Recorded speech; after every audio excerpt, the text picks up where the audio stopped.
بسم اللہ الرحمن الرحیم۔ حضرات محترم، میرے بھائی بہنوں اور بیٹیوں، میں جناب رسول اللہ صلی اللہ علیہ وسلم کی سیرت طیبہ سنا رہا ہوں، اور میں نے پہلے سبق میں بیان کیا کہ حضرت صلی اللہ علیہ وسلم نے فرمایا، میں دنیا سے جا رہا ہوں اور وہ شخص جو اپنا حق مجھ سے وصول کرنا چاہتا ہے وہ کر لے، میں اللہ جل شانہ کہ یہاں بشاشت قلب کے ساتھ جاؤں۔ میں اپنے اس اعلان کو ایک دفعہ کہہ دینے پر اکتفا نہیں کرنا چاہتا، پھر بھی اس کا اعلان کروں گا۔ چنانچہ اس کے بعد ممبر سے اتر آئے اور ظہر کی نماز پڑھنے کے بعد پھر ممبر پر تشریف لے گئے اور وہی اعلان فرمایا۔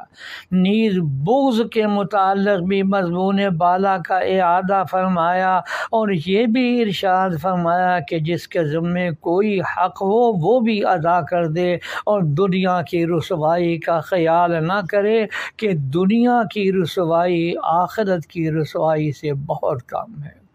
ایک صاحب کھڑے ہوئے اور عرض کیا کہ میرے 3 درہم آپ صلی اللہ علیہ وسلم کے ذمہ ہیں۔ حضور صلی اللہ علیہ وسلم نے ارشاد فرمایا، میں کسی مطالبہ کرنے والے کی نہ تکذیب کرتا ہوں نہ اس کو قسم دیتا ہوں، لیکن میں پوچھنا چاہتا ہوں کہ یہ درہم کیسے ہے؟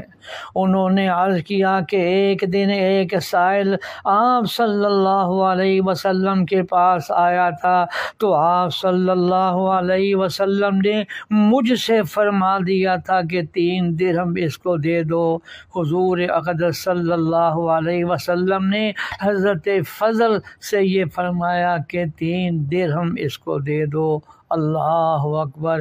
یا اللہ ہمیں بھی سیرت طیبہ پر عمل کی توفیق عطا فرما، آمین۔